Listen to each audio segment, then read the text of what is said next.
एक छोटे से गांव के पास एक पुराना और डरावना जंगल था। गांव वाले कहते थे कि उस जंगल में रात होते ही एक खतरनाक चुड़ैल घूमती है।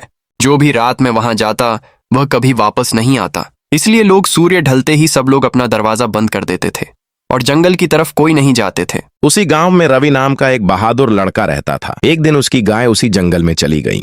रवि को उसे ढूंढने के लिए मजबूरी में शाम के समय जंगल में जाना पड़ा। जंगल में अजीब सी आवाजें आ रही थीं और हवा भी बहुत तेज चल रही थी।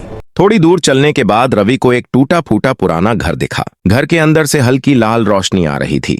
जैसे ही रवि पास गया, अचानक दरवाजा की खुल गया। रवि डर गया, लेकिन फिर भी अंदर चला गया। घर के अंदर एक बूढ़ी और डरावनी चुड़ैल बैठी थी। उसके लंबे बिखरे बाल और चमकती लाल आंखें थीं। वह धीरे धीरे हंस रही थी।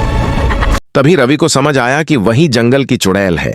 चुड़ैल बोली, बहुत दिनों बाद कोई इंसान यहाँ आया है, आज मैं तुझे नहीं छोड़ूंगी।